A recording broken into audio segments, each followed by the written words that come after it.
Yeah, that's a pretty good line, never having left. But you know what? With that said, it seemed like I was gone forever because I thought about it every single day. And I knew a lot of my friends were here having fun, and I wasn't a part of that. That was sad. You like to make the list. Yeah. Yeah. Everybody at the party just wants to make the list. You know, there were a couple different times when we were able to go play with our friends. One was Ken Corday's a book signing. The other was the 45th anniversary of the Television of Arts and Sciences. And, but it was like you could only play with your friends for a couple hours, and then you had to like.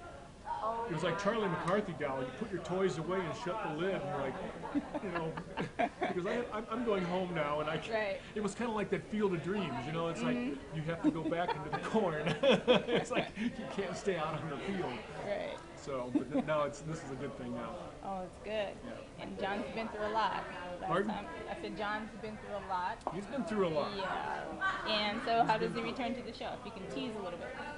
If I tease you a little bit.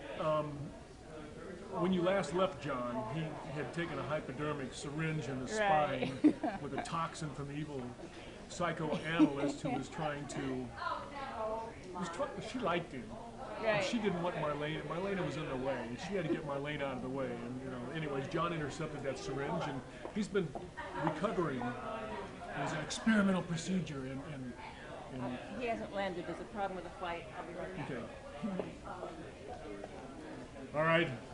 So when you last left John Black, they had 24 hours to get him to a clinic outside of Lausanne, Switzerland. Yeah. And they've had limited success in this type of thing of ever keeping the man alive. But, so I went to Lausanne and I spent more time worrying about my recovery than I did on my business interests.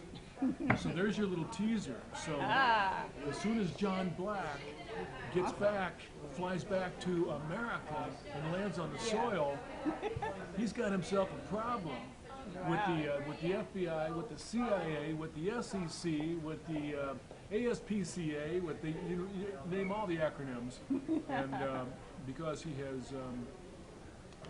should have been keeping a closer eye on his business.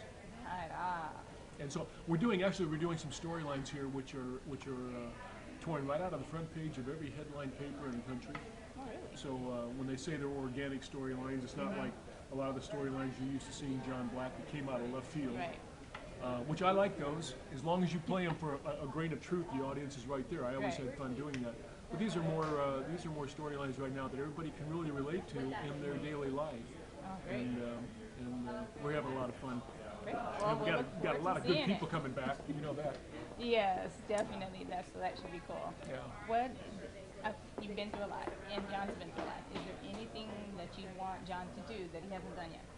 What would be your dream story? Well, John has been like 13 different identities. First of all, do you know that when I read for this role in 1985, they started describing the character, and out of my briefcase, I pulled Robert Ludlum's The Bourne Identity. Oh, no way. And I said, "You're talking about Jason Bourne?" They said, "Yeah, but we can't get the name. We're going to take the initials, and we're going to call him John Black." Oh. So in the course of 23 years, I have referred to myself in one way or another 13 different identities. Yeah. And you go back to the Pawn, to John Black, to Roman, to Roman II, to Romulus, to John Stevens, to Romulus, to Forrest Alamein. I think when I ended up there, wasn't it Ryan DeMira? Wow. So, and through those 23 years, they have given him great things to do, to expand you as an actor, and delicious women to work with, which has always been fun. Right. Awesome. And let's just hope that down the road, there's a lot more of that. Sounds good. Thank you so much. My pleasure. I wish my leading lady were here. Yeah. Deidre, so what do you think about all this, honey? Oh, you were right. Well, this is wonderful. This is Days of Our Lives 2.0. It's a revitalization of Days as you once knew it. And the romance and the mystery and the intrigue. It's going to take you back to a warm, fuzzy place, back to 1986 and up to 95 when we were the #1 soap in all of daytime television. And that is what you're going to enjoy again. So September 26th, you tune in. You won't be able to miss a day. Thank you, Deidre. You're welcome. Thank you.